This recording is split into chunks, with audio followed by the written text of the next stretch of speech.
Los que cobramos por el Banco de Santa Cruz se cobraron hoy, los que cobramos por el Banco Hipotecario cobramos el día de ayer. En la jornada de ayer. Sí. Pedro, ¿qué viene sucediendo en la negociación salarial? Hubo un ofrecimiento. Le voy a confesar que me sorprendió que haya sido de alguna manera tan rápido la oferta económica. Entiendo también, conociendo la actividad sindical, que podría haber seguramente algún pedido de incremento mayor. ¿Cómo está hoy este tema? Así como decís vos, a nosotros igual nos sorprendió la respuesta del Ejecutivo, un intendente que nosotros lo tildamos de resbaladizo a la hora de negociar, salarios obviamente, terminó haciendo una oferta por lo menos interesante, y lo que vamos a evaluar en la asamblea que se va a llevar adelante el día jueves en nuestra sede sindical a partir de las 9 de la mañana. Aprovecho la oportunidad para convocar e invitar a todos los trabajadores municipales. El jueves, pasado mañana. Pasado mañana, sí.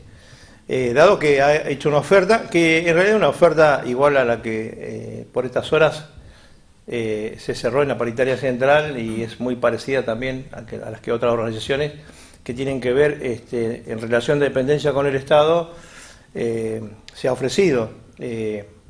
Razón por la cual, evidentemente, nosotros decimos estamos ante un acuerdo político de la clase política en función de lo que es la pauta salarial, lo que nos obliga a nosotros como trabajadores a seguir en este camino de reencuentro de clase trabajadora, y donde nosotros como dirigentes instamos a los distintos dirigentes gremiales a poner el mayor de los esfuerzos en función de buscar un punto de encuentro entre la clase trabajadora en general, dejando mezquindades de lado, porque al igual que en las paritarias centrales, los trabajadores municipales de Río Gallegos tenemos un compromiso de aceptar la oferta de la asamblea del día jueves.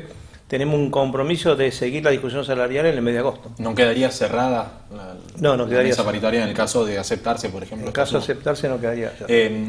Por favor, clarificame, Pedro, un poquito lo que fue esta oferta, en cuántos pagos, en cuántos tramos, con qué características. Igual que la que ofreció el Estado provincial, son 3 pagos, el primero un 15% y 2 cuotas de un 7%. Es acumulativo, con lo cual está dando un 31,66% final.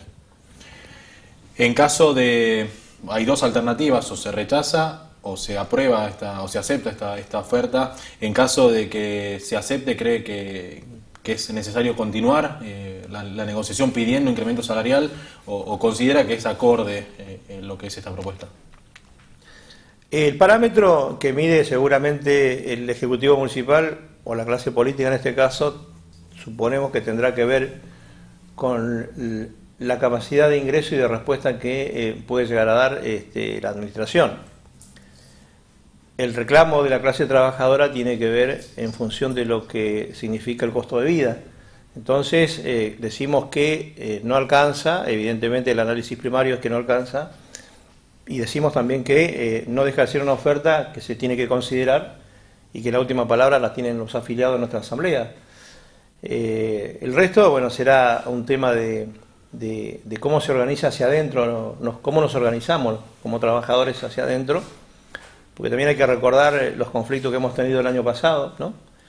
Donde siempre hemos tenido una dificultad a la hora de sentarnos con el ingeniero Juguetip, dado que, como decimos nosotros, es muy rebaladizo a la hora de sentarse a negociar el salario, con lo cual, y buscando no repetir los conflictos del año pasado, sobre todo en una realidad como la que vivimos hoy en Río Gallegos, donde hay una situación compleja y complicada desde lo que son los servicios básicos que tiene que tener una ciudad como la de Río Gallegos, donde no solamente lo tenemos dentro de lo que son los servicios municipales, en reglas generales el Estado tiene un problema, y eso se visualiza de una manera normal. Nosotros como trabajadores lo vemos y lo padecemos desde el ámbito de la salud, por ejemplo.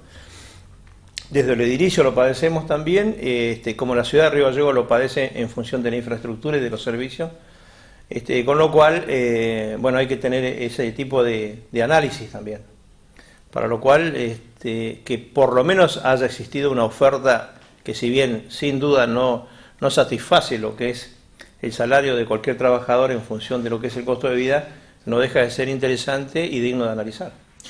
Pedro, por fuera de lo salarial, ¿cómo está la situación en los sectores de trabajo? Este sindicato se caracterizó en los últimos años, me animaría a decir en la última década, desconozco la parte anterior, pero digo, la última década hubo un pedido fuerte de este sindicato de herramientas de trabajo, de mejora en cuanto a la situación de los edificios, en cuanto también a la organización interna de cada sector de trabajo.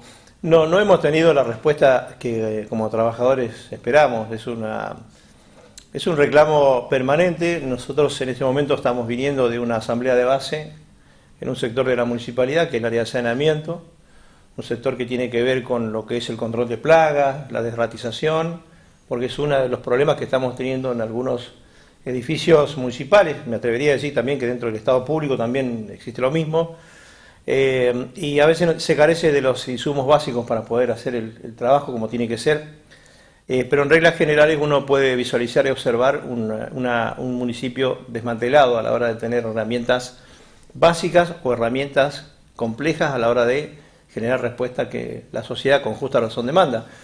Es un tema pendiente de respuesta que han dejado las últimas administraciones en la Municipalidad de Río Gallegos, y habrá que escuchar y estar atento a ver de qué manera, en este año que es un año político, de qué manera aquellos que van a intentar administrar los recursos de la municipalidad pueden dar respuesta a este tipo de demanda.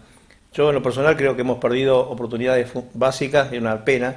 El tema de los leasing en su momento es algo que pasó sin pena, sin gloria, y que en algún momento se vendió a través... O que no pasó, digamos. Pasó sin pena y sin gloria porque no arrojó ningún resultado positivo, no se compró absolutamente nada y seguimos igual o peor que antes. Seguimos atando los camiones con alambre. Y el otro tema importante que se dejó pasar fue, bueno, cuando la Justicia Federal decidió destinar lo que es la maquinaria y la flota de Austral Construcciones, claro.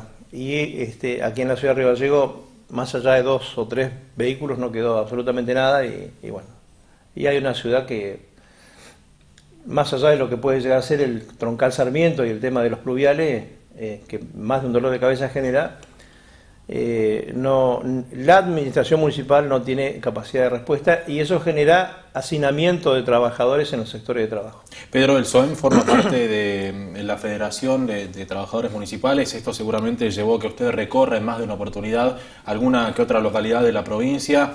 Yo tuve la oportunidad de hacerlo algunas veces y uno puede observar el trabajo del empleado municipal, la indumentaria que tiene el trabajador municipal, los camiones que utilizan, por ejemplo, para recolección, para forestación. Uno lo puede observar a simple vista y creo que esto le debe generar algo. Sí, obviamente nosotros como federación tal vez no tenemos los alcances de llegar a todas las localidades, porque también hay que decirlo, a nivel provincial estamos divididos en 2 federaciones. Una es la FETRAM, que lidera el secretario general de Caleta Olivia, y otra es la FESOEM, que es mi persona, quien tiene el cargo de secretario general.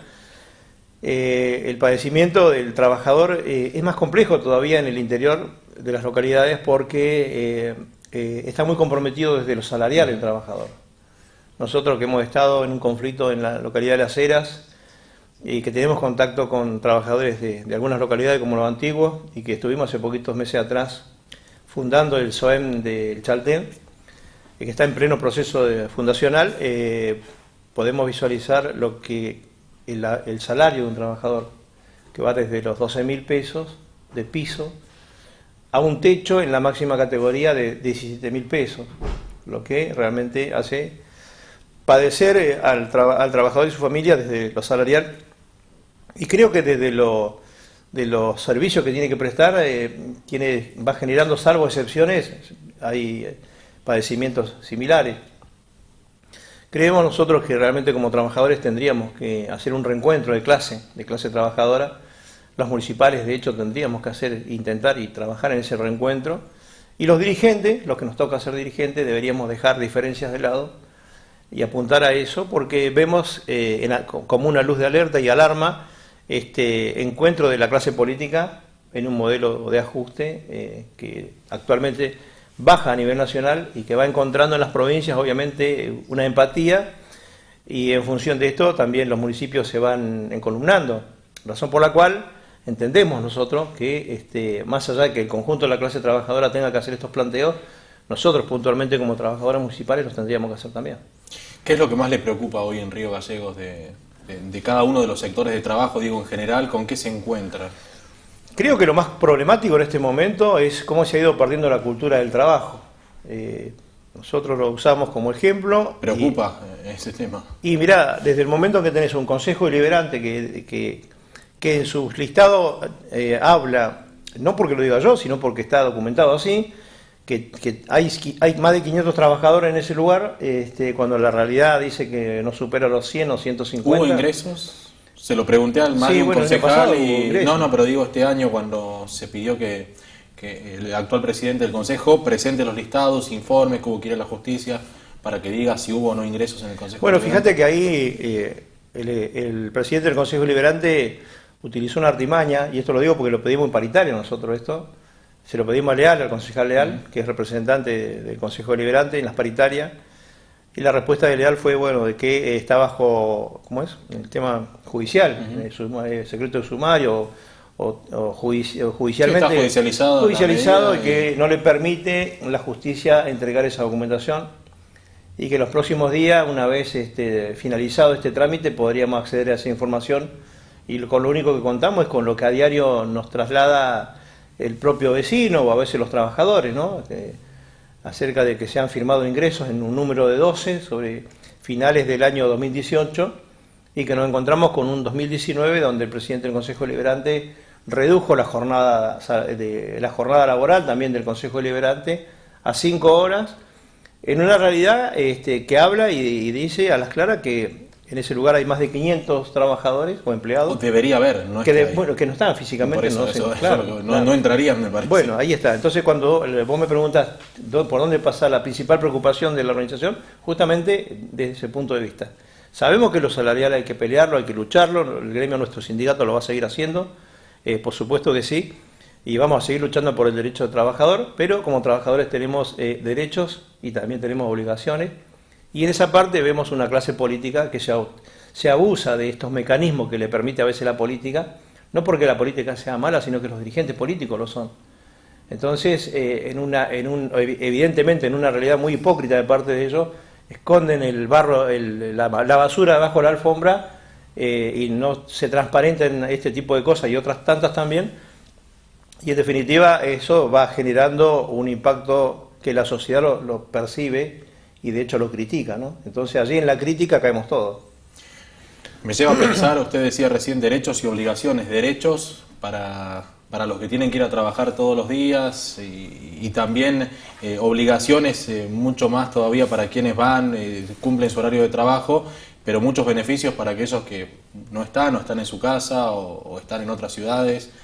No se hace nada, parece que pasan los meses, los años y seguimos abordando el mismo tema porque no se soluciona. Sin duda, porque no hay una decisión de la clase política de resolver estos temas. De hecho, lo han terminado utilizando como mano de obra calificada. Fíjense ustedes, ¿no? Mano de obra calificada para llevar adelante su proyecto político. Entonces hacen acuerdo entre las partes, y más allá de la denuncia que hagamos los trabajadores del sindicato, donde muchas veces se nos ha pedido que pasemos nosotros los listados con nombre y apellido de quiénes son los ñoquis, es muy hipócrita porque lo dice la misma clase política que los tiene, ¿cierto? Cuando en realidad si tuviera ni siquiera 2 dedos de frente, un dedo de frente de responsabilidad cívica, no lo aceptaría. Yo igual aprovecho la oportunidad para rescatar tal vez alguno que otro dirigente que tiene justamente la libertad de poder decir públicamente que no tiene a nadie que no trabaje. Bueno, por lo menos hay algunos dirigentes políticos que lo pueden decir, pero son los menos. Son los menos. Y voy a tratar de no dar nombre porque si no se habla de proselitismo. Pero puede hacerlo con libertad. Yo sé que el televidente sabe a quién se refiere, y no estoy hablando de la municipalidad, estoy hablando de la legislatura. Hablando de la municipalidad, hasta donde sé, por lo menos hasta hace algunos meses, el intendente había limitado el ingreso de personal por el municipio. El Consejo Deliberante, lo acabamos de tratar, creo que en el municipio no hubo ingresos directos de personal al margen de los monotributistas. ¿Es así? No es así. Han habido ingresos. Hubo ingresos. Sí, a ver, otro aspecto de la crisis que vive el país. O sea, Y esto pasa a nivel nacional, a nivel provincial, y los municipios no escapan a esto. O sea, la figura de los monotributistas es la precarización laboral en su máxima expresión, y más allá que el intendente diga, no, yo no hice ingresos, es cierto, porque en realidad, si vamos a lo que dice la ordenanza municipal, los ingresos son a partir de la categoría 10, con lo cual técnicamente no hay ingresos, pero uno va sabiendo que hay ingresos en función de la precarización laboral. Entonces, para que, por ejemplo, si fueras vos la persona, para que Javier ingrese a la municipalidad, te tenés que inscribir como monotributista, facturar a la municipalidad un supuesto servicio, y eso es precarizar laboralmente al trabajador en medio de una necesidad real, que es la falta de fuente de trabajo, y para nosotros, las organizaciones, es la figura del fraude laboral, ¿no? Que a las pymes, esas pymes que han ido cerrando, cuando contratan personas bajo esta modalidad, al cuarto o quinto mes se ven en la obligación de tomarlo en relación de dependencia, y cuando el Estado lo hace, terminan precarizados por años. No pasa solamente en el municipio, pasa en la provincia y pasa en el Estado Nacional. Pedro, quiero irme hacia el tema político en este año, bueno, tan particular para todos. ¿Ya sabe a quién va a votar como intendente, pensando en los posibles candidatos que vamos conociendo por estos días? No lo sabemos porque no hemos escuchado las propuestas de campaña. Obviamente no espero que lo mencione, pero internamente ya sabe a quién va a votar y a quién no va a votar. No, por supuesto no lo sabemos. No, yo por lo menos, si la pregunta es personal hacia mí, sí. Y no lo sé.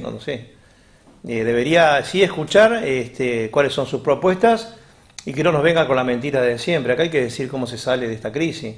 Entonces, es muy fácil criticar a los que se han estado o a los que están y decir a la sociedad y a los trabajadores que cuando vengan van a solucionar las cosas.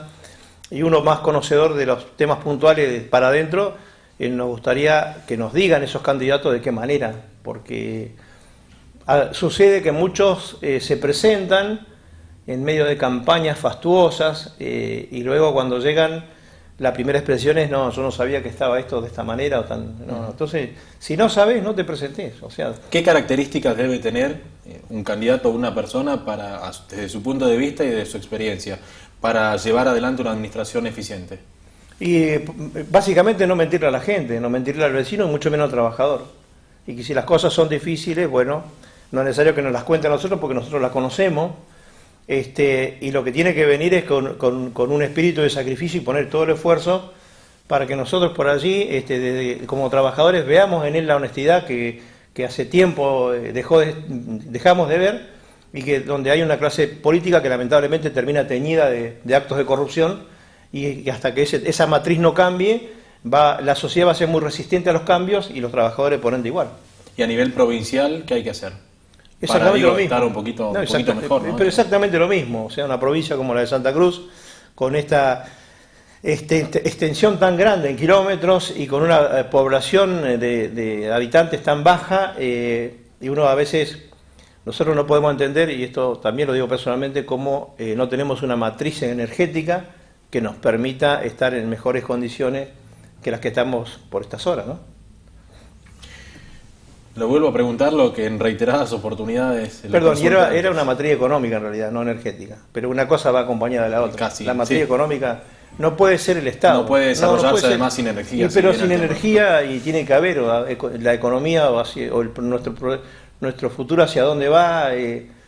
Hace poquitos días atrás algunos trabajadores criticaban mi presencia en el Franco Norte, en Caleta Olivia, acompañando al dirigente petrolero Claudio Vidal y bueno, no sé si lo comentaba en este programa, pero yo decía que teníamos que estar porque de la producción de petróleo, que es uno de los pilares del recurso que tiene la provincia, de la falta de inversión de la mano ajena, como decimos nosotros, en referencia a las empresas como Sinopec, por ejemplo, que dejan de invertir, va generando que haya menos empleo, y por ende se generen despidos, y a su vez que bajen lo que son el concepto de regalía a la provincia, y que esa coparticipación después impacte no solamente en el Estado provincial, sino también en los municipios, y por ende en algún momento también en los trabajadores, en función de no poder discutir, no poder cobrar en tiempo y forma, y mucho menos discutir pautas salariales. Lo mencionó a Claudio Vidal, ¿lo ve candidateable?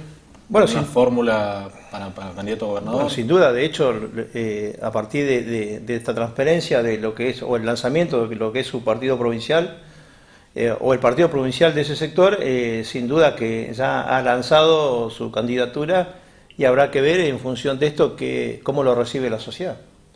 ¿Le tiene fe? Sí, por supuesto, alguien que venga de extracción sindical, ¿cómo no le vamos a tener fe? ¿Podría formar parte de esa boleta? No me ¿Cargo legislativo? No me han invitado, pero... Ah, no lo llaman, no le no me han invitado, pero nosotros como trabajadores, justamente fue un tema de charla hoy a la mañana en un sector de la municipalidad, donde a veces vemos los trabajadores que pareciera que el único mecanismo de reclamo está en la calle, y a veces no debería ser. Nosotros como trabajadores creo que estamos en condiciones también de empoderarnos de la política, estamos en condiciones, y lo tendríamos que hacer, de discutir el Estado, porque son parte de esta sociedad, y sin duda desde esa manera poder generar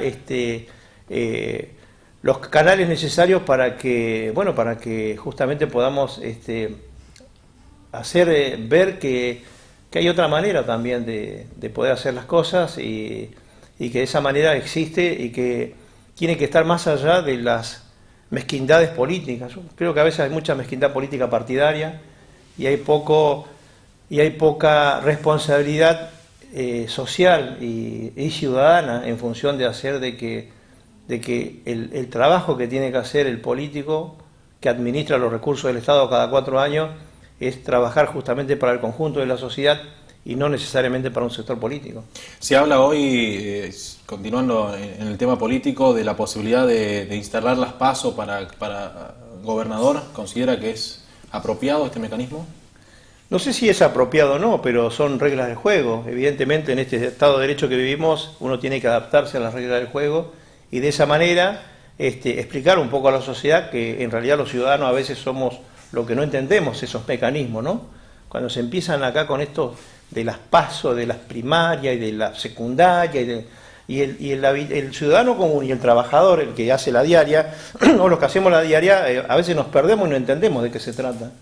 Y en realidad lo que esperamos es que haya un recinto, un cuarto oscuro, donde podamos sin duda elegir nuestros representantes. Y bueno, a veces nos encontramos con cuarto oscuro donde hay millones de boletas y no entendemos qué sucede, y son justamente estas prácticas, ¿no? De estas prácticas y de estas mezquindades político-partidarias, que en realidad la cuestión de fondo es que no buscan solucionarle la vida al ciudadano de pie, o sea, solucionarnos la vida a los vecinos comunes y corrientes y a los trabajadores que no hay una desesperanza muy grande con el sector político en general. Es una decepción generalizada, o sea, nosotros hemos quedado como sociedad atravesados por una decepción profunda, y eso hace que hoy no se crea en ningún tipo de dirigente, ni siquiera los dirigentes sindicales. Entonces, los dirigentes sindicales también tenemos que hacer un mea culpa, y también tenemos que ir a esos sectores de trabajo y hablar con nuestros representados y ver de qué manera podemos reencontrarnos como clase trabajadora, sino de qué reencuentro estamos hablando. Tenemos que reencontrarnos, y la sociedad también tiene que hacer el mismo trabajo, Tenemos que reencontrarnos como sociedad, por lo menos para tener la fortaleza de poder poderle cambiar la cabeza a aquellos que vienen cada 4 años a mentirnos en la cara para después volver a fracasar. Ese es el tema. Hay que hacer un recambio casi completo de la clase política en general hoy por nuevos actores políticos. No sé si hay que hacer un recambio casi completo, porque también hay que ver que dentro de ese ámbito existe mucho dirigente político que tiene vasta experiencia y que evidentemente en base... Y por eso lo digo. ¿Cómo? Claro. Por eso lo digo. Claro. Es necesario, después de tantos años, generar un aire nuevo dentro de la política. Bueno, los recambios generacionales se van dando en forma natural. No es necesario que lo diga Pedro Mancilla o que lo diga un periodista.